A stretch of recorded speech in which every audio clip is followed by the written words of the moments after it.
Este programa é livre para todos os públicos. Boa tarde a você que está aqui no Rincão do Meu Senhor. Seja muito bem-vindo à Canção Nova, ao acampamento Revolução Jesus, mas também a você que nos acompanha pelo sistema de comunicação da Canção Nova. É uma alegria viver este momento com vocês, esse momento de aprendizado, de formação.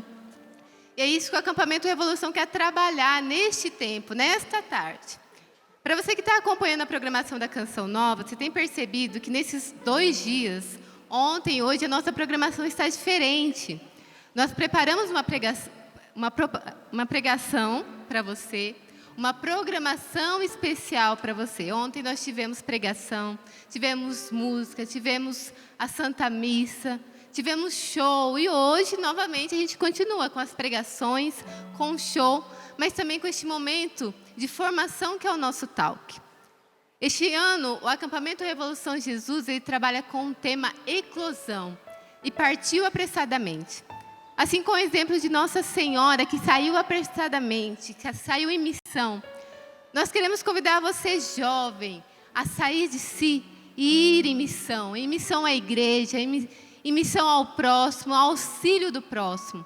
Esse é o convite que a gente quer fazer para você. E para sair apressadamente, para sair em missão, a gente precisa estar bem formado. E nessa tarde de formação a gente quer trazer um conteúdo riquíssimo. E eu acredito que você que está em casa, você já está aproveitando, transbordando daquilo que são as graças que estão sendo derramadas aqui no Revolução Jesus. Nós que estamos aqui com o acampamento, transmitindo tudo pela TV, mas existe também um grupo de jovens que estão lá na fazenda, vivendo a experiência radical. Diante de tantas realidades, desafios, eles estão encontrando a Deus, encontrando um significado, um sentido na vida.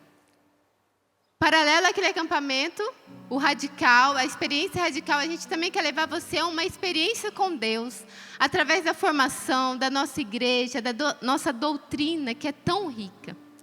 E para viver esse momento, eu não estou sozinha, nós trouxemos convidados especiais para estar aqui agregando, nos ensinando, nos mostrando o caminho.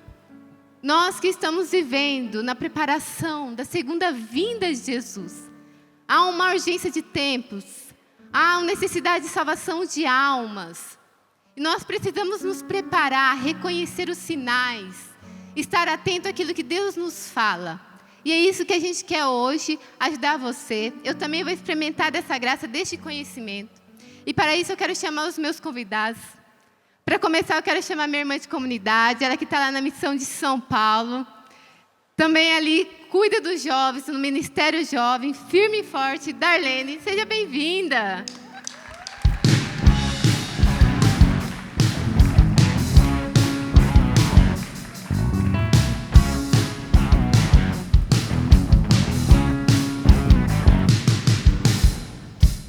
Darlene, para essa tarde, você tem uma responsabilidade, né? Falar dos fins dos tempos.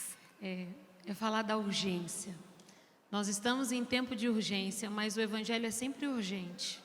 Então, nós queremos, nesse bate-papo aqui, conversar um pouco, talvez colocar mais conteúdo aí dentro de você, levar você a essa reflexão, né? É urgente. E tudo quando se trata de urgência, nós podemos dizer, temos que ir, vamos fazendo a nossa parte. E nós vamos conversar um pouco disso, como é bem fazer a nossa parte naquilo que se propõe, nos impõe, e a urgência vem e nós temos que corresponder. E falando um pouquinho da nossa parte, você também agora está na missão de São Paulo, está ali em contato direto com os jovens também, já tem um convite para fazer para quem está lá em casa, que quer participar do evento aí de jovens. É isso mesmo. Nós, ali na missão de São Paulo, cheguei já com os jovens Canção Nova ali em São Paulo, né? No dia 22 nós estaremos juntos, entra aí nas nossas redes sociais, Jovens Canção Nova São Paulo, Jovens CNSP, para você fazer essa experiência conosco. Nós teremos um encontro no Ibirapuera, no Parque Ibirapuera, e nós estaremos ali partilhando um pouco da vida, um pouco dessa fonte que é Cristo e que nós queremos beber. Então você é nosso convidado, entra lá nas nossas redes sociais. Só entrar lá no perfil de São Paulo, que tem muitos eventos que vão aí durante todo o ano. É isso mesmo. Vivendo essa missão de evangelizar. Mas temos mais convidados, né? Eu posso sentar então, né, Pode, Rafa? claro, fique à obrigada. vontade, o sofá é todo seu. E eu quero chamar aquele que é responsável também pela formação dos discípulos da comunidade Canção Nova, que vive esse... Quando a pessoa chega aqui, o missionário chega aqui, ele passa por toda uma formação. A formação do carisma, a formação como pessoa, como missionário, mas também como filho de Deus. E eu quero chamar aqui o Padre Reinaldo Cazumbá, que vai trazer um pouquinho também dessa formação para nós. Padre, seja bem-vindo.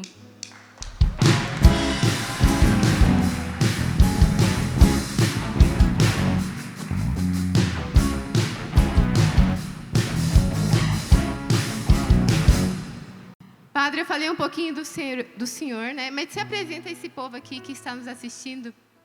O senhor está na casa de missão de Queluz hoje. Qual que é a sua missão? Como vocês sabem, eu sou da comunidade Canção Nova. Aí, às vezes, a pessoa pergunta assim, onde está o Padre Reinaldo? Estou já há 3 anos lá em Queluz, formando os novos discípulos da comunidade Canção Nova. Aqueles que passam por Lavrinhas em primeiro lugar, depois vai para Queluz para receber a formação específica do Carisma Canção Nova, para serem missionários aí para ir para as nossas missões e para aqui para a Cachoeira, para o Brasil e para o fora, além Brasil, na verdade, né? Obrigada, Padre. O senhor pode se sentar também. E agora o nosso último convidado também muito especial, que veio de Osasco, para trazer muito conhecimento para nós. Ele aí que traz de muita realidade, de muita missão, de muita vivência, de muita vida, mas que traz um conhecimento profundo da palavra de Deus. Padre José Eduardo, seja bem-vindo.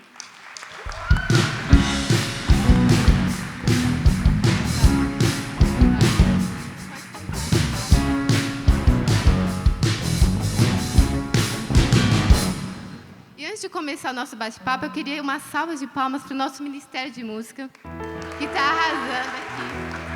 Inclusive, a gente tem a participação dos Jovens Sarados, que estão sempre aqui nos ajudando com Revolução Jesus. Logo também tem o encontro deles, eu acho que é dia 24 a dia 26, Maranatá, aí completando 15 anos, certo? Então, para vocês que também têm interesse, você é jovem, vai lá no perfil dos Jovens Sarados, acompanhe o trabalho que eles realizam também pela salvação das almas, pela evangelização, e eles também proporcionam muito evento. Pode ser que tenha um Jovem Sarado perto da sua casa e vai te ajudar neste caminho, né, que nós vivemos em busca da santidade. Mas, voltando aqui, nós hoje queremos falar sobre a urgência dos tempos. E quando nós falamos de fim dos tempos, muitas pessoas hoje em casa já devem ter ouvido, né? Quem acompanha a Canção Nova, quem ouviu a pregação do Padre Jonas, que sempre nos preparou para isso. Mas tem pessoas que nunca ouviu, e só de falar fim dos tempos, mas o que é isso? Já dá aquele medo, aquela insegurança. Padre, o que é o fim dos tempos diante da igreja? O que a igreja nos fala? O que a doutrina nos ensina, Padre? Antes de tudo, boa tarde para todos que estão aqui, para todos que estão nos assistindo. De um jeito muito simples, o fim dos tempos é o que nós chamamos de fim do mundo. A realidade do fim do mundo é uma realidade que está para além da teologia. O que eu quero dizer é que a própria ciência diz que, em um determinado momento, o mundo vai acabar. No sentido de que acontecerá uma explosão solar que vai destruir todos os planetas que estiverem em volta. Com muitas outras estrelas, explodem, enfim, perdem a sua capacidade de produção de energia. E, portanto, nós, a partir da revelação bíblica, sabemos que, assim como o mundo teve um começo, ele foi criado por Deus, ele também vai terminar. Quando nós falamos de fim dos tempos, nós estamos falando de algo um pouco mais abrangente do que o fim do mundo. Porque o chamado fim dos tempos começou quando Jesus Cristo ressuscitou. Quando nós lemos ali em Hebreus, no capítulo 1, se não me engano, versículo 2, o autor da carta diz: nestes tempos, que são os últimos, Deus nos enviou o seu Filho. Portanto, desde que Jesus veio ao mundo, morreu e ressuscitou, nós inauguramos esse grande processo, esse grande período que é chamado de o fim dos tempos. Ele será consumado com a parousia, o retorno de Cristo, e será antecedido por muitos sinais e assim por diante. E falando nos sinais, hoje, nós podemos já contemplar os sinais que nos indicam a chegada deste tempo? Desde que Jesus subiu ao céu, nós podemos ver esses sinais. Por quê? Quando nós lemos, por exemplo, o capítulo 24 de São Mateus, é o chamado sermão escatológico, né? Essa palavra escatológico é uma palavra técnica na teologia, porque escatom significa fim. Então, quando nós falamos fim no sentido de término, né? Escatom. Então, quando nós falamos de escatologia, nós estamos falando sobre o estudo do fim, ou da obra de consumação de Cristo.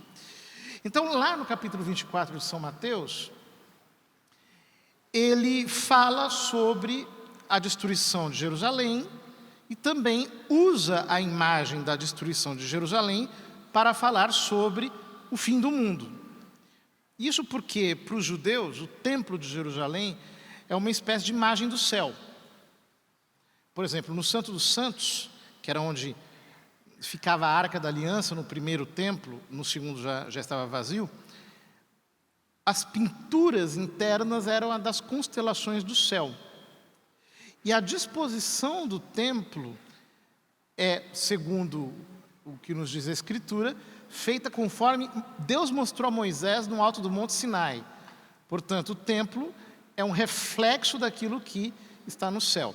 Nós veremos esse paralelo que vem do Antigo Testamento, passando pelo Evangelho, no livro do Apocalipse, que fala do céu como a Nova Jerusalém e que fala do templo que está no céu, aquele mesmo templo que foi visto por Moisés. Ora, nesse sermão escatológico, Jesus, ele fala da destruição de Jerusalém, depois ele fala sobre a destruição do mundo, aí ele diz algumas coisas que virão antes, aí ele diz, olha, vocês não tenham medo, porque isso aqui ainda não é o fim, depois vai acontecer outras coisas. E quando nós lemos aqueles sinais descritos por Jesus, no capítulo 24 de São Mateus, de algum modo, nós os vemos presentes em toda a história. Porém, essa presença, se nós seguirmos o que, digamos assim, é o espírito do Evangelho, nós vamos perceber que ela se vai adensando até que será a conclusão de tudo. Ou seja, os sinais estão presentes desde os tempos de Jesus, mas eles vão se tornando mais densos, mais frequentes. E isso Jesus diz no Evangelho de uma maneira metafórica, quando ele fala, lá no capítulo 24 de São Mateus, do princípio das dores. O que ele está querendo dizer com princípio das dores? Ele está utilizando a imagem de uma mulher em trabalho de parto. E o que acontece? Ele está dizendo que, assim como Paulo fala disso na carta aos Romanos, no capítulo 8, a criação geme em dores de parto, aguardando a manifestação dos filhos de Deus, o mundo está como que num grande trabalho de parto. Esses sinais, assim como as dores do parto, eles são contrações. Então, no começo, elas são mais fracas e mais espaçadas.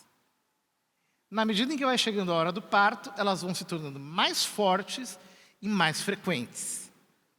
Então, por isso, esses sinais, eles vão se tornar cada vez mais fortes, cada vez mais frequentes, e as diversas eras da igreja vão nos mostrando a movimentação que eles têm até que o Senhor venha.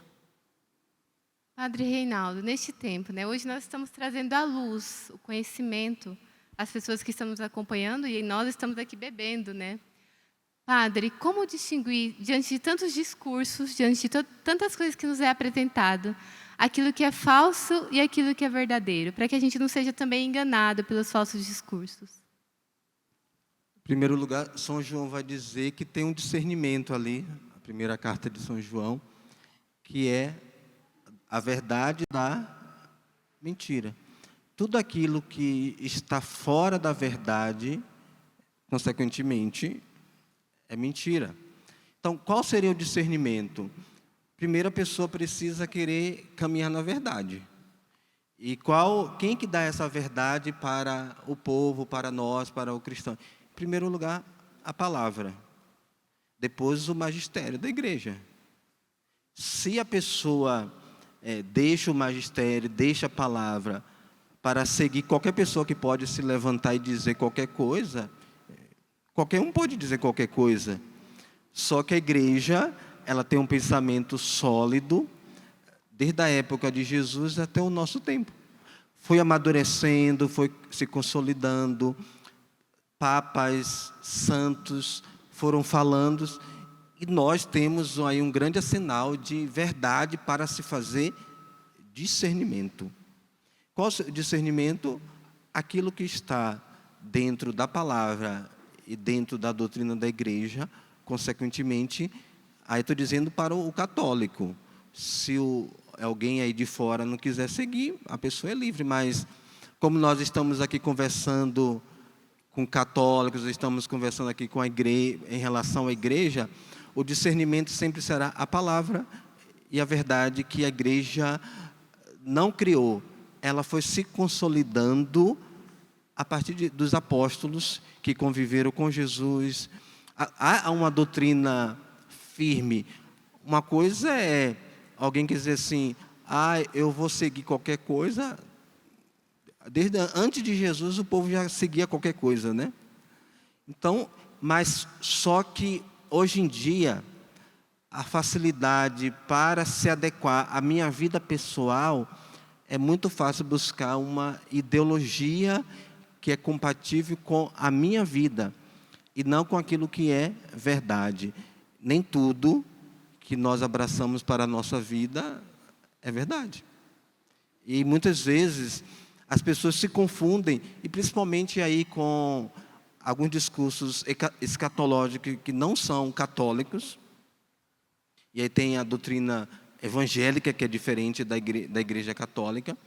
E aí, essa questão de, como é que fala, de fim dos tempos, mas uma coisa que é um pouco terrorista, um pouco que causa pânico no coração das pessoas.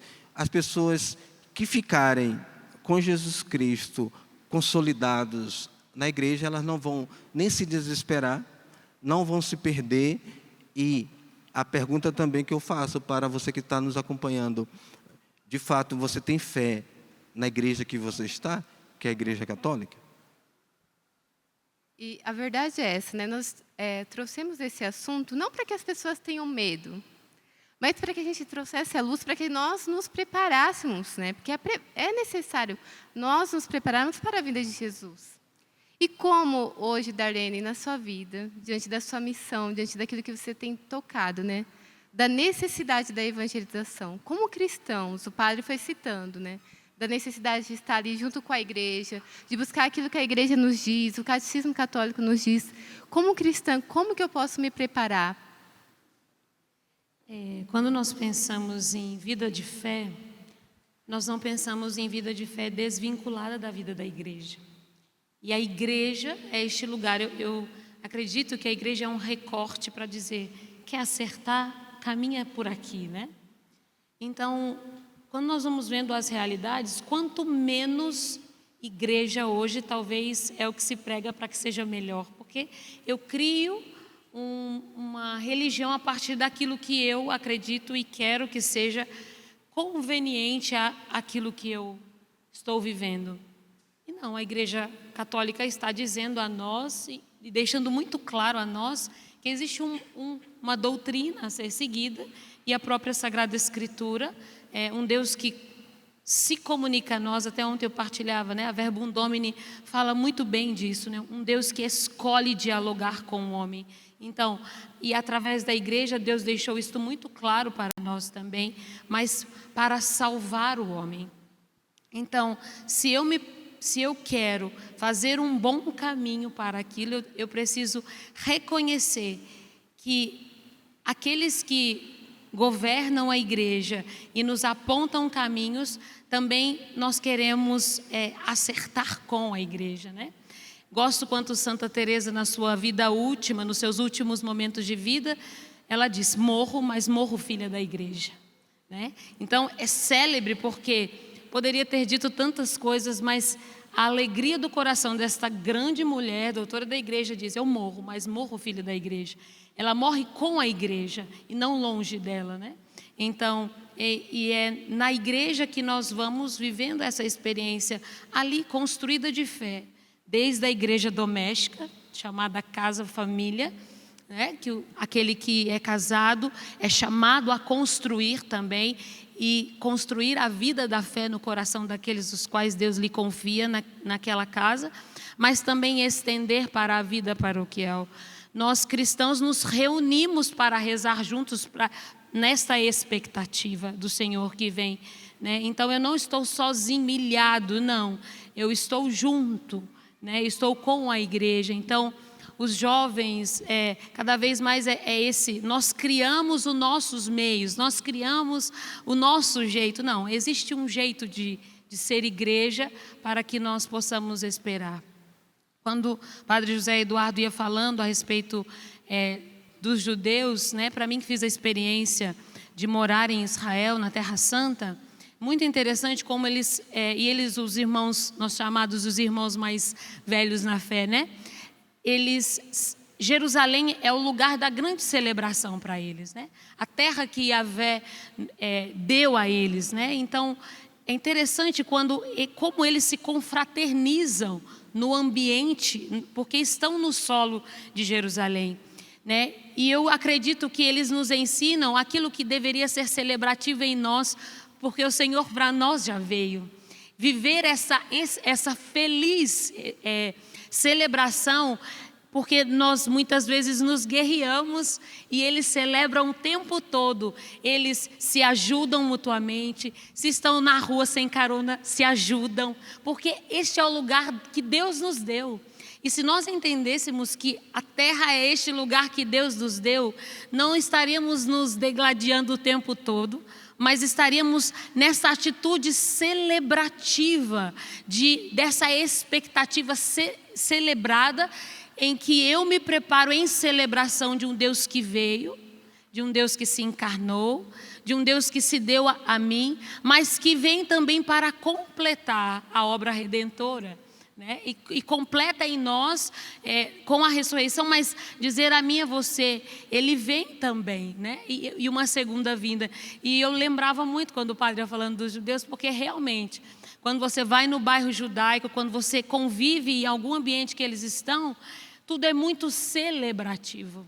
E às vezes nós perdemos essa dimensão celebrativa, porque nós enfatizamos tantas coisas, e às vezes, mas nós esquecemos dessa celebração em que a igreja é este lugar celebrativo do Senhor que veio, do Senhor que está no meio de nós, do Senhor que ficou conosco e do Senhor que vem uma segunda vez. Então, foi muito bom recordar, né, como os judeus são celebrativos, né? Aqui reforço, né? Muito bonito ver, né, os feriados, as festas das tendas, eles são extremamente celebrativos. E nós às vezes perdemos esse caráter de celebração. Nós só celebramos se estamos dentro da vida da igreja na paróquia, né? Porque há uma celebração. Mas a nossa vida, ela deveria ser uma constante celebração. Eu estou aqui construindo e preparando em celebração, né? Dando sentido a tudo aquilo para o Senhor que vem. E hoje, lá no Radical, né? Porque de manhã a gente estava lá no Radical com os jovens e agora eu vim para cá. E a gente falava realmente do Maranatá, né? Muitas vezes a gente fala, vem Senhor Jesus, vem Senhor Jesus. Mas será que realmente a gente está nessa expectativa do vem Senhor Jesus? Ou se ele aparecesse hoje a gente falava assim, não, espera só mais um pouquinho, não vem agora não, porque eu tenho que me preparar. Que expectativa é essa que não nos leva a preparar para o Senhor que vem, né? Mas a gente também vê jovens hoje tomados pelo medo, até mesmo pela falta do conhecimento. Nós conversamos ali, né, eu e o padre, eles estavam medo.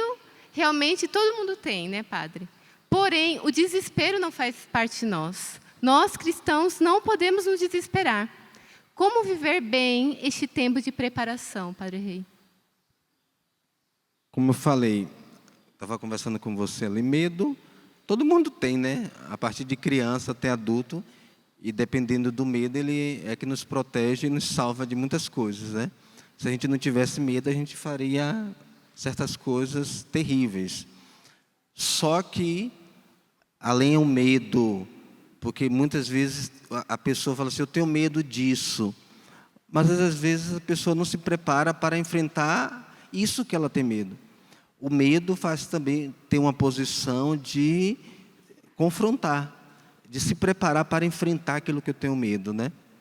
Tipo, um exemplo aí meio banal, a mãe inventa que existe o bicho-papão, a criança vai se preparando o tempo todo com medo do bicho-papão, depois ela cresce e percebe que não existe, não é nada daquilo, que ela foi preparada para uma coisa que não existe. Só que nós nos preparamos para uma coisa que existe. E muitas vezes as pessoas ficam com medo e aí entram em desespero, porque o desespero, de uma linguagem mais psicológica, é que causa muitos danos na vida, porque uma pessoa desesperada, ela vai lá e tira a vida dela. Por isso que o cristão, ele não vive de desespero, ele vive de expectativa, de espera. Mas para que eu possa esperar, eu preciso me preparar. A dificuldade que o povo hoje tem é que quer esperar sem se preparar. Aí, como eu vou esperar nosso Senhor Jesus Cristo, que vem tanto na sua segunda vinda, como eu posso ir? Vai ser uma prestação de contas de qualquer jeito, ou eu indo, ou ele vindo. Mas, se eu tenho que me apresentar um dia diante do Senhor, eu preciso me preparar para que a conta esteja, vamos dizer assim, o melhor possível. Mas como se prepara? Se prepara em primeiro lugar, sendo de Deus, sendo do Senhor. E depois, nós precisamos seguir, de fato, aquilo que a igreja vai nos orientando. Se você percebe, a igreja vive de advento em advento. Todo ano vem advento, aí as primeiras semanas começa a falar dessa segunda vinda. Só que a igreja, ela não causa medo, nem pavor, mas ela diz, ei, acorda que você precisa estar preparado para isso. Mas a maior dificuldade do povo hoje se preparar é a falta de conhecimento. O povo não busca, o povo não se interessa. Mas quando eu falo assim de interessar e buscar, vai buscar na fonte correta. O que a igreja pensa? O que eu posso buscar ajuda, no sentido dos padres, dos bispos, da doutrina da igreja, para me orientar.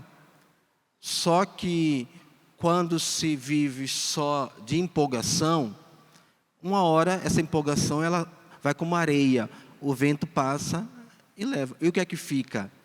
Nada. Digo, todos nós, a começar de mim, nós precisamos colocar alicerces aí, coisas profundas na nossa vida, para que a vinda do Senhor seja alegria e seja expectativa da minha parte, e não medo. E aí, quando o Senhor chegar, o que eu vou fazer? Há uma música, né? Quando Jesus passar, eu quero estar no meu lugar. Quando Jesus passar, eu quero estar pronto. Claro, a gente vai dizer assim, vai estar pronto 100%, acho que ninguém nunca vai estar, né? Mas, como católico, como cristão, o que eu faço para viver a minha fé enraizada? Não sei, como diz São Paulo, levado pelo sabor das ondas, que vai e quebra na praia e morre. Onda, ela vem com toda a força e morre na praia. Nós precisamos estar aí atentos a isso. É tempo urgente, sim, mas é tempo em primeiro lugar. Como eu vou esperar o Senhor se eu não me converti? Se eu não renunciei ao pecado? Se eu não tenho clareza do meu pertencimento à igreja? Eu preciso, dentro da igreja, ser como uma pilastra, bem concreto, porque, infelizmente, a onda vem de fora, como vem de dentro. Aí está o discernimento, até para os que vêm de dentro, porque hoje em dia, infelizmente, tanto o padre como o bispo está mais confundindo os outros do que está ajudando. Isso aí o padre também tem experiência que nós vemos por aí, né? A nossa amada igreja, alguns estão ficando bem forinha da casinha, para dizer assim, uma linguagem bem simples, levando o povo ao sabor das ondas, porque eles estão nas ondas também, estão dentro de ideologias e não colocam o povo na fé católica firme. E aí o povo é mais fácil seguir um padre, um bispo, banda voou, do que um que está querendo... Aqui não estou atacando a minha igreja porque eu pertenço a ela, mas estou dizendo que como fora e dentro tem coisas que são favoráveis, tem coisas que não são favoráveis. Como se tivesse que dizer, preciso beber da fonte certa, né? Quando eu vou ouvindo o padre, fico assim pensando, né? Como nós precisamos viver um despertar na fé. É como se dentro de nós a igreja, com o advento, o padre foi falando deste tempo litúrgico por excelência, né? Mas como nós precisamos ser despertados constantemente, né? E naqueles dos quais os pastores que nos encaminham, e até quando eu disse, né? Buscar a vida da igreja, a doutrina da igreja, é claro que é na fonte certa, que nós não estamos dizendo que é para você beber em qualquer fonte, né? Porque você corre um risco também, né? Bem diz os santos, vou dizer, né? Faustina dizia, se um pastor não te conduz ao Cristo, é melhor que você esteja sem ele, enquanto isso na sua direção espiritual. Porque é um risco de perder a alma do sacerdote e a sua. Então, os santos nos apontam caminhos muito simples e que, se estivermos atentos, nós vamos perceber que constantemente a igreja nos dá um levanta, dá um tapinha assim, ei, né? E aí nós às vezes achamos que é uma privação. Não, a igreja é mãe. E quando olharmos para a igreja como mãe, nós vamos entender, né, que esse caminho que ela nos aponta também é um caminho que nos dá um aprisco para dizer, vamos juntos, né? Eu gosto muito de falar da vida da igreja, da vida de fé, porque assim, a minha experiência do crisma foi uma experiência de divisor de águas na minha vida, porque eu tinha consciência do sacramento. Então, quando nós temos consciência do que a igreja nos dá de presente, talvez eu posso dizer assim, a minha experiência de batismo no Espírito foi muito forte, mas porque eu fui crismada depois, isso foi absurdamente um divisor. Mas nós não temos consciência, então nós vamos para o sacramento sem consciência. E o barulho do crisma dentro de mim foi assumir o meu papel na vida da igreja como aquela que Deus escolheu para ser esta luz e esta voz. Então, se eu assumo, e aí não estou dizendo que você não seja de A nem de B da renovação, nada, mas o seu papel de leigo e dentro daquilo que a igreja nos propõe, a vivência dos sacramentos, né? Raniero também diz assim, né? Nós crescemos em quantidade, mas não em qualidade. E é um enorme risco para nós. Nossa, somos muitos, mas quantos de vida sacramental? Que abraçou a vivência, que entrou na vida da igreja, que entrou naquilo que a igreja propõe. Temos quantidade, mas não temos qualidade. E aí você vai dizer, nossa, existe o cristão qualificado, né? Eu quero dizer assim, é só você olhar se você tem vida sacramental. Porque alguém de vida sacramental entendeu o presente que a igreja nos dá através dos sacramentos e faz com os sacramentos um caminho de vida espiritual e de vida profunda para que se prepare também, né? Então, é um enorme risco em nós não aprofundarmos nesses grandes bens que a igreja nos dá e que nos faz aprofundar. Quando sabemos o porquê, quando entendemos o porquê, nós vamos convencidos e alegres da verdade que nos é dada e não impostos, né? Não é uma imposição, mas é uma alegria de celebração, porque eu estou indo com consciência e eu abraço com consciência, né? É tão bom quando lermos mais, quando nos dedicamos mais ao conhecimento, e é verdade, né? Quando lemos mais, quando dedicamos mais, amamos mais porque conhecemos mais. E aquilo que é no campo muitas vezes afetivo da nossa relação com Deus, ela é aprofundada, ela vai dando solidez para nós, né? Eu acredito que às vezes nos falte solidez, mas por que não buscamos?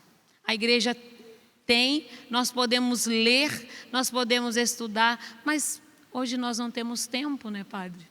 Então, não se prioriza, mas também não se cresce na fé. E é interessante você falando sobre as fontes, né, que nós vamos em busca. Padre, quando nós falamos da segunda vinda, a gente também precisa falar do anticristo. Mas o anticristo, ele é uma figura específica ou nós podemos dizer que nós podemos encontrar vários anticristos? Se nós lemos a primeira carta de São João diz que há vários anticristos. A palavra anticristo significa simplesmente aquele que é contra o Logos, contra o Verbo encarnado. Isso é muito mais do que simplesmente se declarar antagonista de Jesus. Mas isso fala de um antilogos, que é uma mentalidade que está em confronto com a lógica, digamos assim, que permeia o universo na sua dependência de Deus e que nos foi revelada na Sagrada Escritura. Agora, no mesmo sentido que eu dizia antes, né, assim como as contrações vão aumentando, nós também temos, digamos assim, um aumento de uma mentalidade oposta ao Evangelho, que vai formando um corpo de pessoas que está em aberta oposição aos princípios da palavra, ao qual, em um determinado momento, será posta uma cabeça que é a pessoa mesma do anticristo. Isso é de fé. A igreja nos ensina até no catecismo da Igreja Católica. Isso é assim por quê? Porque, se nós lemos o livro do Apocalipse, nós vamos perceber que nós temos, no capítulo 12 e no capítulo 13, que são as partes, digamos, centrais do livro do Apocalipse, essas três figuras que são paródias da Santíssima Trindade. O dragão, que é uma paródia do Pai. A besta do mar, que é o anticristo, e é uma paródia de Deus Filho. E a besta da terra, que é o falso profeta, que é uma paródia do Espírito Santo. Ou seja, assim como o Verbo se encarnou, e ele é a síntese de todo o universo, São Paulo diz na carta aos Colossenses que ele é o esplendor da glória do Pai, a exata expressão do seu ser. E São João nos diz que tudo por ele foi criado e sem ele nada do que foi criado se fez. Ora, então, o anticristo vai ser exatamente isso no que diz respeito à sociedade dos ímpios. Aqueles que têm um modo de pensar, um modo de viver oposto ao Evangelho. Porém, o que acontece? É preciso ler a Bíblia com muita atenção, porque se a gente a lê assim de uma maneira superficial, a gente não capta as nuances que estão no texto. Se nós lemos o livro do Gênesis, no capítulo 3, ali diz que a serpente enganou a mulher. Se nós vamos para o capítulo 12 do Apocalipse, ele apresenta um dragão com 7 cabeças, 10 chifres, e sobre as cabeças 7 coroas. E São João diz, este é a primitiva serpente, quer dizer que aquela cobra virou um dragão. E esse dragão tem 7 cabeças. O que nós percebemos ao longo da história? Nós percebemos que, no princípio, eles perseguiram os cristãos matando-os. Depois, perseguiram os cristãos com as heresias. Mas quando nós chegamos nos tempos modernos, nós temos o surgimento de algo que é muito diferente das ideologias, ou melhor, das heresias, que são as ideologias. Ou seja, uma heresia é uma negação pertinaz de um dogma, de uma verdade de fé. Uma ideologia é um sistema de pensamento que falseia a nossa capacidade cognitiva e que nos dá uma visão distorcida do mundo, de Deus, de nós mesmos, de todas as coisas. Então, aquela cabecinha da cobra, ela se multiplicou em 7 e se agigantou. E na era moderna, as ideologias se foram multiplicando e se foram de tal modo complexizando que nós podemos dizer hoje que as pessoas são formadas não tanto para crerem em ideologias, mas elas foram formadas para serem elas mesmas ideólogas, como que reproduzindo princípios errados. Por exemplo, nessas filosofias mais recentes, como a filosofia crítica ou a filosofia pós-crítica do Michel Foucault, as pessoas são doutrinadas a partir do princípio de que a verdade não existe e de que toda verdade, entre aspas, é um discurso autoritário. Alguém que compra essa ideia já está pensando em termos de anti-logos, anti-lógica, anti-verdade, já está pensando em termos revolucionários. Portanto, preparar-se para a vinda do anticristo e para a vinda de Cristo significa também depurar o próprio pensamento de todas essas influências odiosas que acabam penetrando em nós através da cultura e assim vermos se, embora eu seja cristão, eu não estou vivendo segundo a ideologia do anticristo. Ou seja, essa marca do anticristo, a tal da marca da besta, né? Que o livro do Apocalipse diz que é o número de um homem. Esta marca já foi impressa na mente e nas mãos de muitas pessoas, porque elas pensam e agem conforme a mentalidade do anti-logos, desse tipo de ideologia que confronta o reino dos céus. Padre, a gente pode falar então em conversão de mentalidade nessa questão que o senhor está falando, né? Porque assim, se formos pensar, talvez a mentalidade, a gente pode dizer isso, usar essa expressão, nós precisamos então de uma conversão de mentalidade para o recebimento disso, né? Do que é verdadeiro, né? A palavra conversão significa mudança de mentalidade. Metanoia, em grego, é ultrapassar o pensamento. Só que nós, quando falamos de conversão, muitas vezes falamos apenas em nível, eu diria assim, moral. Então a pessoa era, sei lá, drogada e agora ela não é mais drogada. Porém, para o Novo Testamento, isso é muito mais profundo. E São Paulo diz, na segunda carta aos Coríntios, algo muito sério. Ele diz, o Deus deste século, e o Deus deste século é o diabo, cegou o entendimento dos incrédulos para que não vejam. Ou seja, às vezes nós falamos em libertação, por exemplo, em ambiente carismático. Falamos, olha, temos que fazer oração de libertação, essa pessoa está possessa, está obsessionada, está enfeitiçada ou algo do tipo. Mas nós não percebemos que, na verdade, as pessoas muitas vezes assimilaram um psiquismo diabólico. Ou seja, o Deus desse século cegou o entendimento dos incrédulos e, por isso, elas não conseguem crer.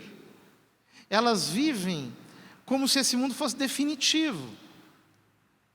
E muitos cristãos vivem como se esse mundo fosse definitivo. Então, por exemplo, servem a Deus em troca de um bem material, em troca de uma coisa, em troca de outra. Elas não estão percebendo, estão como que hipnotizadas, não estão percebendo que o mundo evanece, ele passa. Né? A Escritura diz que gloria mundi fugit. A glória do mundo foge, desaparece, fugidia. E o marco desse fim é aquilo que a Bíblia chama de o dia do Senhor. É importante dizer isso, porque existe um dia em que o pecado vai acabar. Um dia em que Deus vai colocar um basta. E esse dia é tão importante que, por exemplo, no calendário a gente tem o Dia das Mães, o Dia dos Pais, tem o Dia de São Francisco, o Dia de Nossa Senhora das Dores, etc. Só que tem um dia que será o dia do Senhor.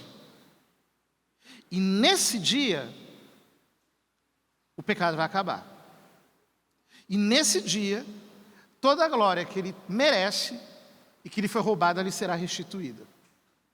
E eu só posso passar por esse dia e pelo rigor desse dia, porque só Deus é santo, nós somos pecadores, eu só posso passar pelo rigor desse dia se eu estiver debaixo da cruz de Jesus Cristo.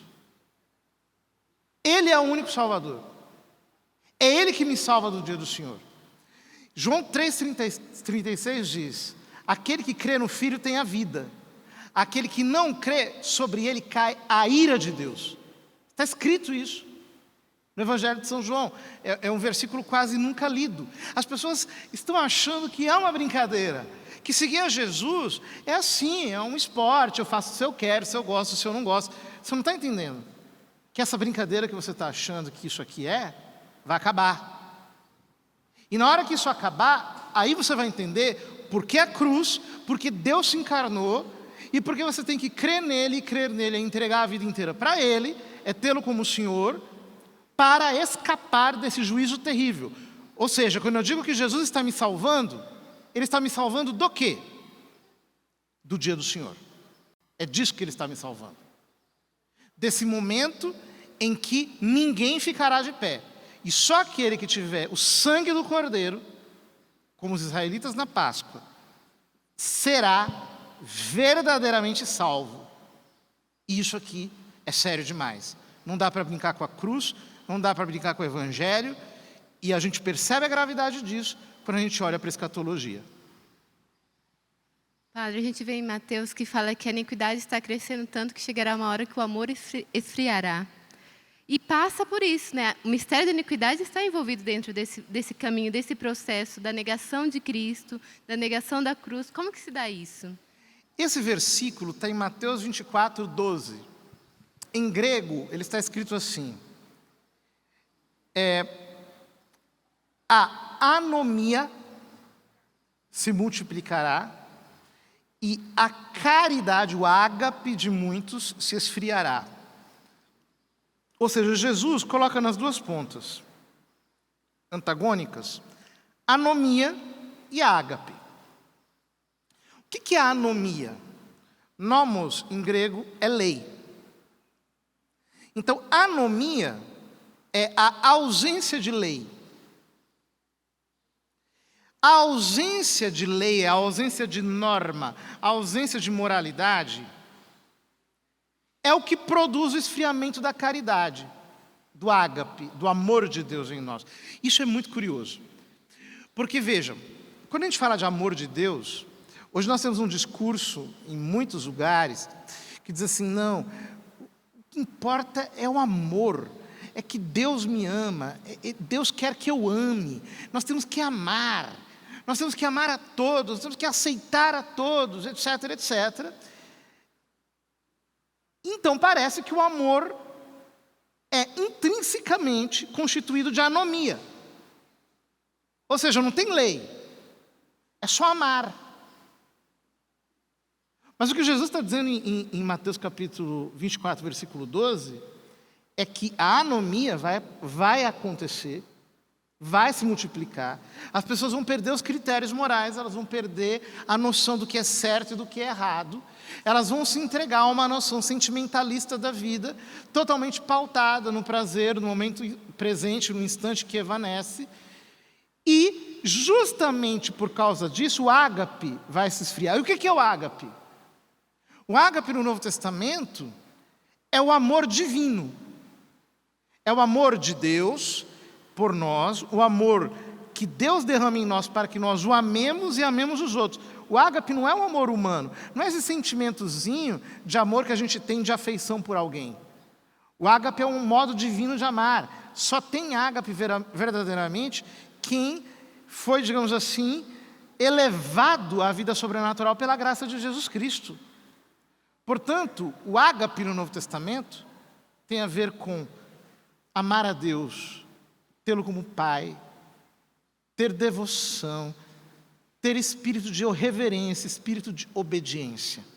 O ágape é cheio de docilidade, é cheio de uma vontade de querer cumprir a vontade de Deus e fazer aquilo que Ele manda. Então, aí se entende o versículo de Mateus 24, 12. A anomia vai acabar com a caridade. E vai colocar no lugar da caridade uma falsificação, que é o quê? Esse amorzinho michuruca e sem vergonha que as pessoas estão oferecendo no lugar da caridade para dizer que aceitar tudo é amar, quando o Evangelho nos ensina o contrário disso. Padre, o senhor que dá como formação, né, aos nossos discípulos e toca muito na realidade daquilo que os jovens já traz, da questão do egoísmo, porque como o Padre José veio nos dizer, né, hoje o que importa é eu ser feliz. É a minha vontade, é aquilo que eu quero, eu formo as minhas ideologias de acordo com aquilo que eu vivo e eu vou meio que deixando de lado, é uma aversão à lei de Deus. Como trabalhar isso nos jovens hoje? De colocar de novo Deus no centro, o amor ao outro, contra o egoísmo que o mundo vem pregado a nós. A questão é que os jovens hoje, mesmo que mudem, começam a frequentar a igreja, e aí talvez entrem em uma vida religiosa, em uma comunidade, só que, como o padre falou, a mentalidade do mundo foi já impressa nele, né? E aí, para tirar essa questão de um amor que é egoísta, um amor que, se já é egoísta, já é individualista, né? Mas que só eu buscar Deus e eu e Ele já se resolve já. Só que quando se coloca com outras pessoas, percebe que o amor a Deus não é isso tudo, porque eu me deparo com o outro. Porque amar a Deus sobre todas as coisas e o próximo como a ti mesmo. O amor, a convivência fraterna, me pergunta o tempo todo se eu amo a Cristo. Porque tem agora essa questão, é melhor ficar quietinho, eu amo a Deus, sigo a minha religião, né? Tem muita gente falando isso. E aí é complicado porque o jovem vem, vai morar em comunidade, tem aquele povo o tempo todo com ele, e aí ele começa a se perguntar, eu não aprendi a amar as pessoas, porque eu era só, eu era na minha vida, eu buscava o que eu queria, o erro que o padre acabou de falando, do amor, né? Essa ideia de amor que eu amo e faço o que quero, o amor sem lei, o amor sem vir de Cristo, aí faz o quê? A pessoa começa a entrar em confusão na vida comunitária, porque ele percebe que o amor a Cristo não é isso tudo, e que o outro se transforma em um impedimento para que eu seja livre. Só que aí precisa de uma educação, de fato, uma educação no amor. Primeiro, tem que ensinar o jovem a se perguntar e a descobrir, eu amo a Cristo? Se ele fala assim para mim, padre, eu amo o Senhor. E eu falei, por que você não ama o seu irmão? Aí o povo entra em confusão, porque a palavra de Deus diz que é um resumo do mandamento, que é amar a Deus sobre todas as coisas e o próximo como a ti mesmo. São João vai dizer, se eu digo que amo a Deus, mas odeio o meu próximo, eu sou mentiroso.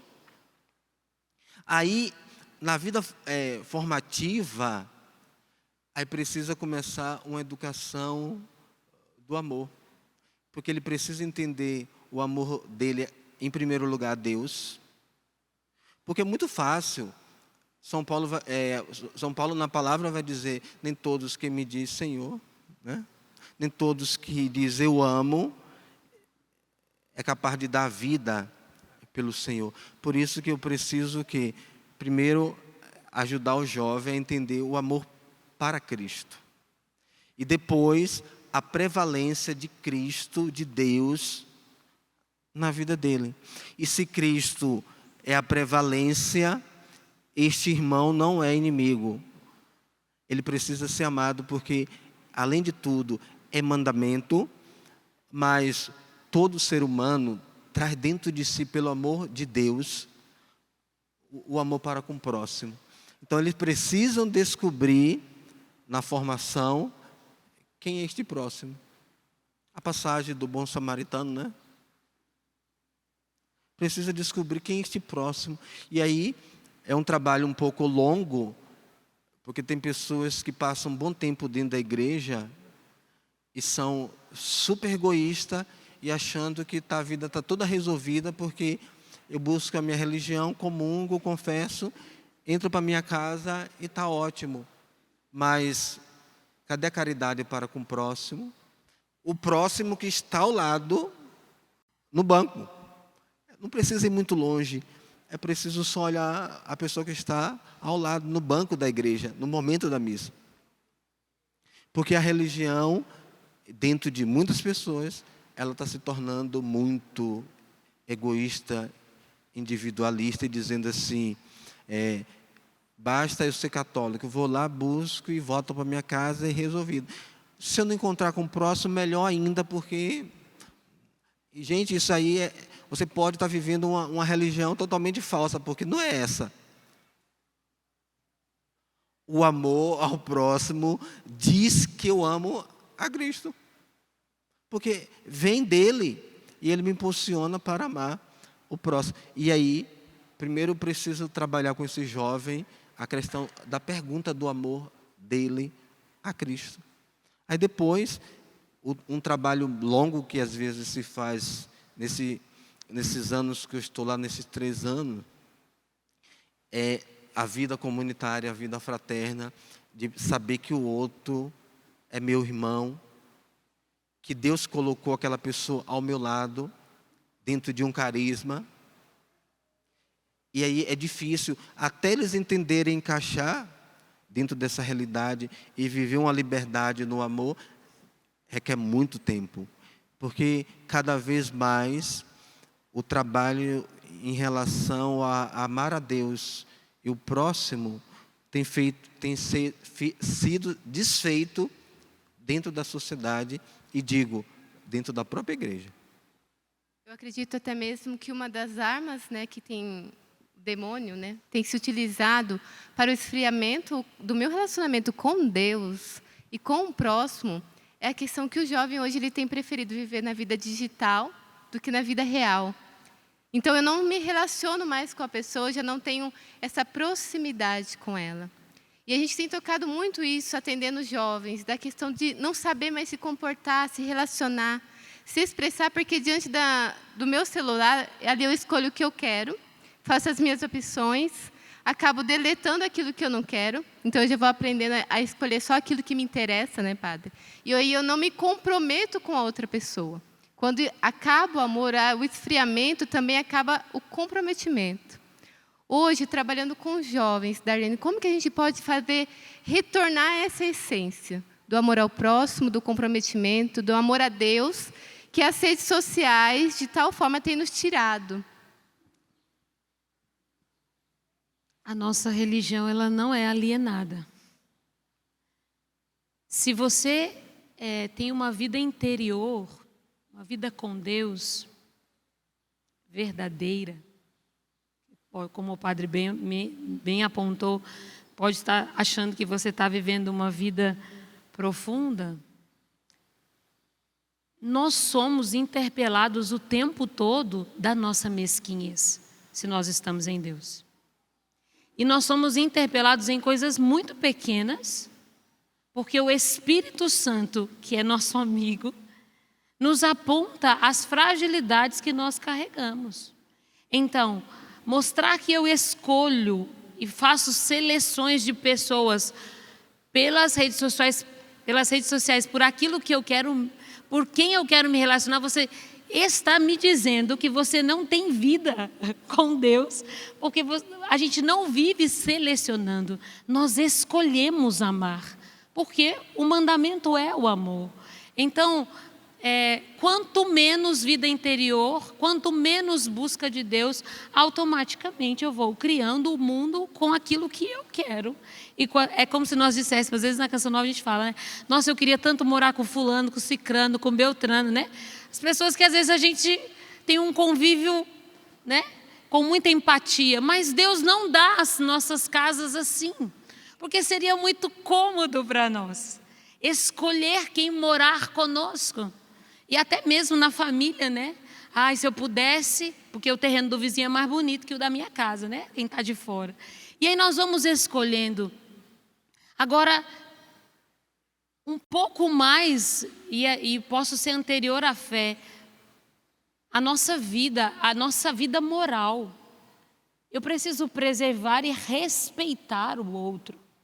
Anterior à fé, eu preciso dar espaço para o mais velho, eu preciso escolher. E hoje se ensurdece para alguém que chega mais velho e eu vou fingir que eu não estou vendo. Né? Então será que a fé e a vivência com Deus, a vida interior, a espiritualidade tão desejada às vezes a nós, ela é verdadeira? Eu falo que o grande termômetro para uma vida de oração é saber que quando alguém nos pede algo, nós não sabemos ser doadores e assim nós reservamos. Quando nós começamos a reservar muito, pode saber que a vida interior, ela está num saldo negativo. Porque a vida de Cristo é uma vida de doação. Olhar para Cristo em todos os instantes da sua vida foi para nos. E nós queremos seguir a Cristo reservando, escolhendo, guardando. Essa não é a vida de Cristo. Eu quero parecer com Ele, né? Nós estamos carentes de vida com Deus. Nós estamos carentes de vida interior. Nós estamos carentes de busca sincera com Deus e de reconhecer aquilo que o padre falou, o nosso próximo. Eu lembro nessa fase que o padre está falando, quando ingressei na comunidade, falei, gente, será que a gente se ama mesmo? Eu na casa de formação tendo altos pinotes sobre amor aqui na cabeça. Será que a gente se ama mesmo? Porque parece que a gente não se ama nada. Eu lembro das minhas crises sobre o amor fraterno. Porque realmente a gente, até que ponto eu estou disposto a sentar, olhar nos olhos e conversar? Pedir perdão, voltar atrás, recomeçar. É como se dá para viver assim, mudando de calçada. E aí eu lembro do padre Jonas uma vez me disse, minha filha, nas nossas histórias de vida, nós muitas vezes vamos caminhando muito desenfreadamente, mas há tempos que Deus nos faz voltar e olhar pedra por pedra para que a gente possa organizar a nossa vida para irmos mais longe. É assim. Talvez nós temos muitas vezes que voltar para olhar para onde nós devemos ir mais longe. Porque no frenesi nós atropelamos e dizemos: ah, minha meta é lá. Tá, mas para chegar lá, não dá para ir atropelando. Talvez eu tenha que ir olhando o asfalto que precisa ser construído. Porque depois, a gente usa uma expressão na Canção Nova, a conta vai chegar. E quando a conta chega, eu percebo que eu tratei as pessoas e aqueles os quais Deus foi me pedindo de qualquer forma. É muito difícil. Eu falo por experiência, por não ter os meus pais e nem meu irmão, né, eles terem falecidos. Na hora do luto a conta chega, mas não precisa chegar na hora do luto. Você pode rever a sua conta, se ela realmente está sendo, aonde ela foi alicerçada no amor que olhou nos olhos e disse: vou fazer por você, vou gastar-me por você. Porque há o desespero quando eu não amei. Há o desespero porque eu não escolhi estar com esta pessoa. Há o desespero porque eu reservei na hora que era para doar. Para mim, eu olho a minha vida, a vida com Deus, da qual eu sou chamada, quando eu começo a dizer: não vou. Ah, deixa para depois, estou cansada, eu preciso, sabe? Quando a gente começa a criar um monte de coisa para fazer o bem, meu irmão e minha irmã, é um saldo negativo. Porque o amor é aquele que se doa. Claro, tem além da gente não descansa das coisas, não. Tudo isso está no pacote. Mas bem viver, nós sabemos onde Deus nos pede e aonde a gente retém, onde a gente não quer ofertar, onde a gente não quer se dar. Eu nunca vi na vida de um santo, na vida da igreja, alguém que foi feliz por reter, por não olhar, por não amar. Os mais felizes foram os que mais se doaram, porque se configuraram a Cristo. Cristo é o doador por excelência. Então, reconhecer que as mídias sociais vai nos tornando menos humanos, na palavra daquilo que se diz ser capaz, né? Empobrece a nossa humanidade, porque nós não somos capazes de caminhar em direção. Mandamos mensagem dentro de casa, mas não chegamos no irmão e falamos para ele: vamos à mesa comigo? O que queremos para nós? O que queremos é o que escolhemos hoje. Nós estamos escolhendo o que para aquilo que queremos. E se você for olhar, a Canção Nova mexe muito com os meios de comunicação. Mas para nós é sempre um alerta, né, Padre? De sempre retomarmos, sempre buscarmos, porque nós temos uma faca de dois gumes. E nós corremos também esse risco. Mas o Monsenhor Jonas sempre dizia: não é o meio, é o fim. Para onde eu estou sendo conduzida com o que eu estou usando. Com aquilo que está me servindo, né? Que eu estou a serviço. Então, é preciso sair do empobrecimento que nos faz muitas vezes, em algumas circunstâncias, as redes sociais. Ela me empobreceu, muitas vezes, na capacidade de ser mais humana. O santo é aquele que é mais humano, olhar com verdade. Eu volto a falar do Monsenhor Jonas, porque aqueles que conviveram com ele sabem que ele nos olhava como pessoas únicas em meio a várias pessoas. É aquele que entendeu que quando eu estou com você, eu estou com você. Agora, na rede social, eu não estou só com você. E a desconfiança, ela gera muitas vezes aí, porque não se sabe se essa pessoa está somente comigo. Porque em poucos segundos ela pode falar com trilhões de pessoas. E talvez ela não esteja inteira com você. A prova de que uma pessoa está inteira com você é quando você está com ela. E ela realmente pode estar com você, mas ela entra na sua realidade e consegue sentir com você, estar com você, e a gente percebe quando a gente é acolhido. Nós não somos enganados quando nós somos acolhidos. Nós sabemos quando, e nós sabemos também quando a pessoa está e não está. Então é preciso ser, estar, com tudo aquilo que comporta. Enquanto isso, as redes sociais vão nos empobrecendo e a nossa luta contrária é de não perder este mandamento do amor que olha o outro com verdade, com clareza. Eu lembro numa das falas do Papa que dizia: nós damos esmola, mas não olhamos nos olhos de quem nós damos a esmola. É uma pessoa. Nós, para desencargo de consciência eu vou dar aqui, mas não olhamos a pessoa, não olhamos os olhos dela. Às vezes a tristeza é muito maior do olhar do que propriamente dito daquilo que é o alimento em si. É difícil, mas é muitas vezes, para mim que trabalhei na faculdade Canção Nova, entrar numa capela para fazer adoração e ouvir um choro lá no fundo da capela e dizer: de nada vai valer essa adoração agora, se eu não entender para que eu estou aqui nessa faculdade. É para atender aquele jovem que está ali. Sair da minha adoração pessoal para entender que a minha adoração pessoal ela se estende àquela pessoa. Se estende àquele jovem, né? Quantas experiências eu fiz na faculdade Canção Nova, estando na missão de Cachoeira Paulista, né? Hoje eu estou em São Paulo, mas de ouvir ali no fundo da capela aquele... Está acontecendo alguma coisa. E olhar para a pessoa, às vezes ela não querer partilhar, mas eu posso rezar por você? Pode.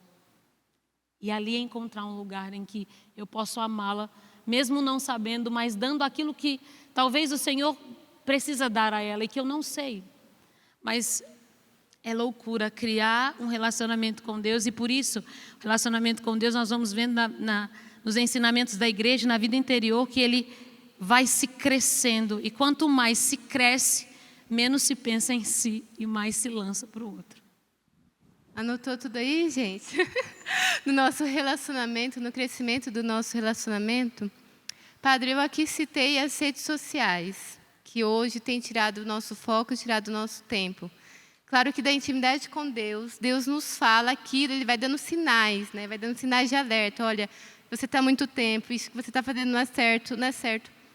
Mas o que mais hoje nós podemos citar que tem nos tirado de Deus, tem nos roubado de Deus? Se a gente lê o Apocalipse com bastante atenção, a gente percebe alguns paralelismos muito interessantes. No capítulo 13, quando ele fala sobre a besta da terra, sobre o anticristo, ele diz que ele vai colocar em cada pessoa que o seguir um número e que sem esse número ninguém vai poder comprar ou vender. Quando nós chegamos no capítulo 18 do Apocalipse, e ali se descreve, é a sexta visão, a queda da Babilônia, São João diz que a Babilônia vai cair dentro de 1 hora. E diz que não se encontrará mais nela nenhum mercador de prata, de ouro, mercador disso, daquilo, mercador, inclusive mercador de almas humanas, diz o texto grego. Ou seja, o que no fundo o Apocalipse está nos apontando é a realidade de que o homem, de alguma maneira, vai trocar o logos pelo número. O logos, que é carne, o verbo que se fez carne, pelo algoritmo. Ele vai trocar a graça pelo comprar e vender. Quando que isso começa concretamente na história? Acontece na chamada Revolução Industrial. Até a Revolução Industrial, a sociedade estava constituída sobre a família. A partir da Revolução Industrial, a sociedade passa a estar construída sobre a empresa. E as pessoas começam a se escravizar por uma febre de dinheiro. Veja que a economia, nos tempos antigos, sempre foi uma economia voltada às necessidades da pessoa. Então, você precisa de uma mesa, eu faço uma mesa para você. Você precisa de uma cama, eu faço uma cama para você. Com a Revolução Industrial, isso se inverte. Eu produzo objetos e eu preciso criar consumidores para esses objetos. Então eu gero uma economia que se torna, por assim dizer, o eixo da sociedade. As pessoas só pensam em comprar, vender, trabalhar, ter dinheiro e aumentar a sua capacidade de produção de algum modo. No fundo, todo o debate atual sobre o chamado transhumanismo, o que é o transhumanismo? É a cultura que pretende vencer as limitações humanas pela máquina, ou seja, o homem se maquinizar. O homem, através de tecnologias, superar todos os limites que ele possa ter para prolongar a sua existência, ampliar as suas capacidades de trabalho, etc. Isso não é outra coisa senão a troca do logos pelo algoritmo. Ora, se nós nos perguntarmos o que é que nos impede de rezar, o que é que nos impede de ter vida sacramental, o que é que nos impede de ter comunhão com Deus? É simples. É um algoritmo. Eu tenho um nervosismo por trabalhar, por ter dinheiro, por comprar, por consumir, por assistir, por ver, por interagir, por produzir, por saber o que está acontecendo. Eu sou guiado por esse universo impessoal, maquinal, construído para me furtar de Deus e da realidade. Eu já não sei mais sequer o que é o mundo. Nós todos, na idade moderna e contemporânea, passamos a viver em cidades. Então, a minha própria noção cosmológica do que é o mundo como criado por Deus, nós perdemos. Nós somos relações de produção e consumo o tempo todo a serviço desse grande Deus chamado Mamon. Jesus diz, é impossível servir a Deus e a Mamon. Não dá para servir a Deus e ao dinheiro. Isso não é apenas uma condenação da ganância, da avareza. Mas o que Jesus está dizendo aqui ultrapassa essas circunstâncias históricas e chega até os nossos dias. Mesmo os homens de Deus, nos nossos dias, estão servindo ao dinheiro. E com isso eles não conseguem mais servir a Deus. Então, aqui nós temos uma gramática que está por baixo de tudo e que vai determinando o nosso comportamento em oposição àquilo que Deus espera de nós. E diante daquilo que nos é dito, das perseguições, de tudo aquilo que o cristão espera, né, neste caminho, Padre, como permanecer fiel? É nadar contra a maré daquilo que o mundo tem nos oferecido hoje. Olha, a primeira coisa que eu acho que nós precisamos entender que Jesus nos ensina que nós não podemos especular sobre quando ele voltará. Então eu não sei quando ele vai voltar. E todo mundo que fica tentando especular isso, no fundo, está trapaceando o Evangelho. Por que eu estou dizendo isso? Porque São Paulo já reclamou com os Tessalonicenses dizendo o seguinte, vocês estão achando que a vinda do Senhor é para amanhã? Não, primeiro deve vir a apostasia, depois deve se manifestar o homem da iniquidade, o filho da perdição, e por fim virá o Filho do Homem, sobre as nuvens do céu. Portanto, trabalhem, porque quem não trabalhar não merece comer. Ou seja, esse fatalismo de imaginar assim, estamos chegando no fim do mundo, a apostasia vai se multiplicar e já perdemos. Quem diz que é assim? Nós temos muitos motivos para imaginar que haverá, um pouco mais adiante, um momento de glória para a igreja. A Senhora disse em Fátima, por fim, meu Imaculado Coração triunfará. Mas não apenas isso. A Escritura mesma descreve algo semelhante se nós vemos com atenção o Evangelho. As 7 cartas às igrejas do Apocalipse, segundo alguns autores, são as 7 eras pelas quais passará a igreja. E entre a quinta e a sétima existe a sexta, que é a igreja de Filadélfia, que é uma igreja de tipo gloriosa. Então, nós não temos que cair no derrotismo. Ai, que droga. Ai, que o mundo está muito mal. Então não tem jeito. Para ser fiel, eu vou ter que me matar. Não. Pelo contrário, nós temos que entender que há provisão na cruz,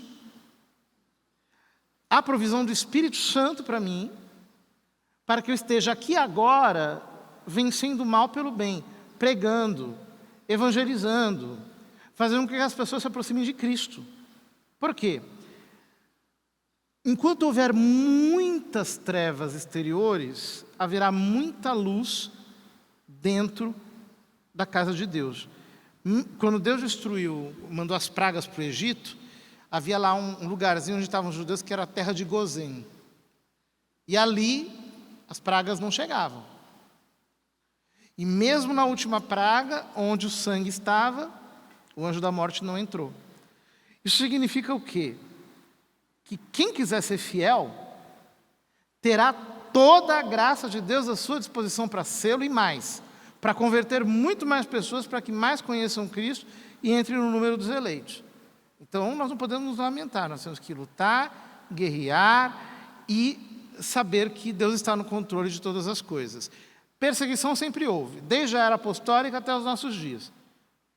E a gente lida com isso com a mesma tranquilidade com que nosso Senhor lidou ao enfrentar a perseguição e a morte na cruz. Padre Reinaldo, já encerrando neste momento, o Padre Jonas ele sempre nos falou, quando falou da urgência dos tempos, sobre a salvação das almas, da urgência da salvação das almas. Como continuar hoje essa missão que o Padre nos encarregou? Como Canção Nova, mas também aqueles que nos acompanham. Como trabalhar essa urgência de salvação das almas hoje? Uma que é bom sempre o trem voltar para o trilho, né?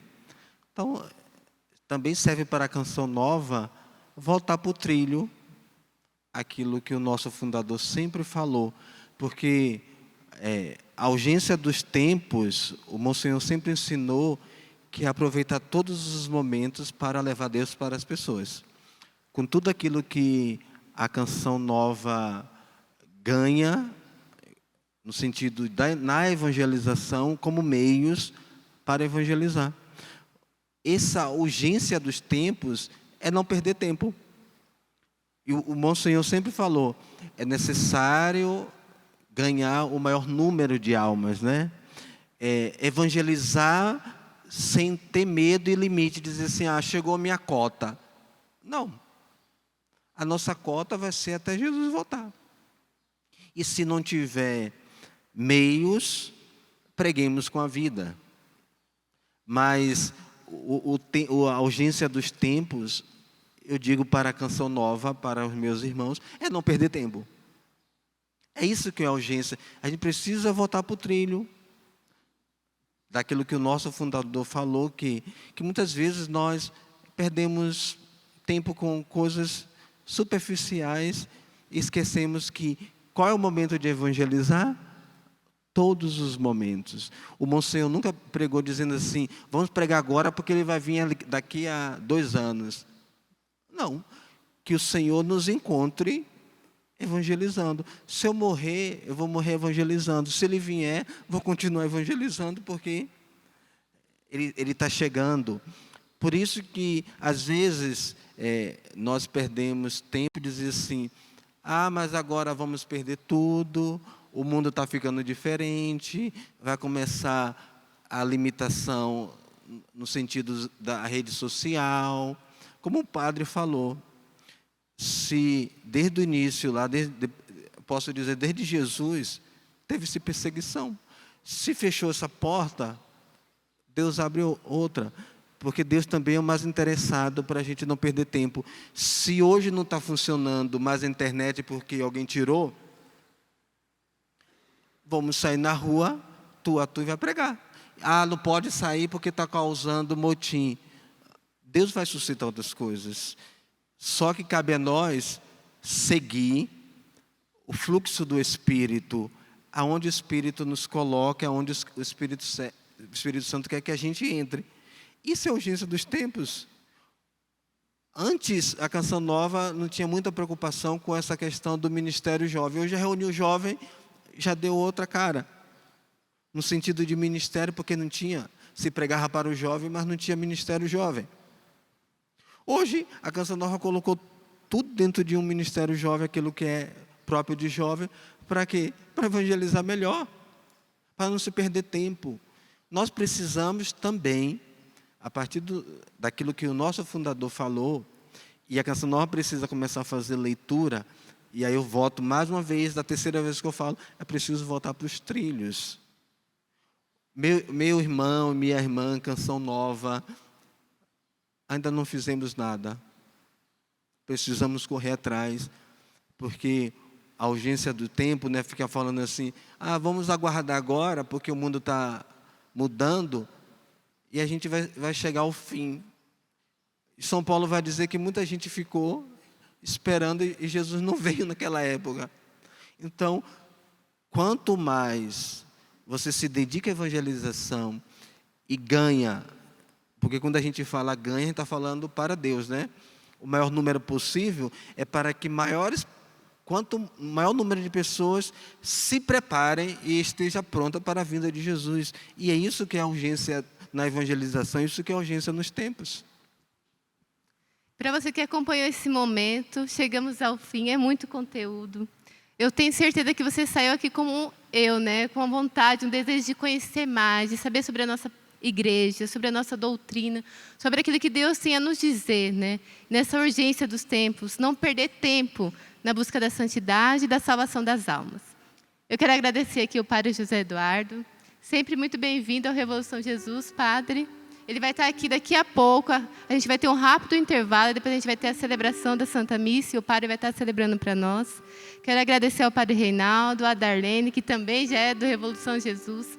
E a você que está acompanhando a Canção Nova, nós temos toda uma programação especial hoje, nós temos a Santa Missa, à noite nós temos show com Cassiano Meirelles e o Gabriel Correia, e amanhã tem muito mais.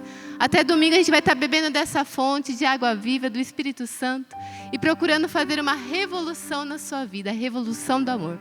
Então até mais e fique aí ligadinho na programação Canção Nova, porque tem muita coisa boa ainda para acontecer.